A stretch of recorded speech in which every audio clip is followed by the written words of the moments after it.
అందరికీ నమస్కారం. Welcome to news local. అన్న క్యాంటీన్కు పూర్వ వైభవం రానుంది. పేదవాని ఆకలి తీర్చేందుకు 2016లో టీడీపీ ప్రభుత్వం అన్న క్యాంటీన్ను ప్రజల ముందుకు తీసుకువచ్చింది. కేవలం ₹2కే అల్పాహారం, ₹5కే భోజనంతో పేదవాని ఆకలి తీర్చింది. అయితే 2019లో వైఎస్ఆర్ కాంగ్రెస్ పార్టీ రాష్ట్రంలో అధికారంలోకి వచ్చాక వాటిని నిలుపుదల చేసింది. దీనిపై ప్రతిపక్ష హోదాలో టీడీపీ గగ్గోలు పెట్టిన వైకాపా పెడచెవిన పెట్టింది. అయితే 2024 సార్వత్రిక ఎన్నికల్లో కూటమి అత్యధిక మెజారిటీతో గెలిచాక ఆగిపోయిన అన్న క్యాంటీన్ను పూర్వ వైభవం తీసుకొచ్చే ప్రయత్నం చేస్తుంది.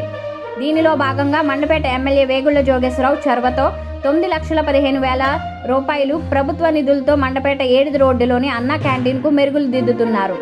2024 ఆగస్టు 15 నాడు ప్రారంభించేందుకు ప్రణాళికలు సిద్ధం చేస్తున్నట్టు తెలియవస్తుంది. అలా అయితే ఆగస్టు 15 నుంచి పేదవాడి తక్కువ ధరకే అల్పాహారం భోజనం అందుతుందని పలువురు అంటున్నారు. ఈ వీడియో మీకు నచ్చినట్టయితే లైక్ చేయండి, షేర్ చేయండి, సబ్స్క్రైబ్ చేయండి.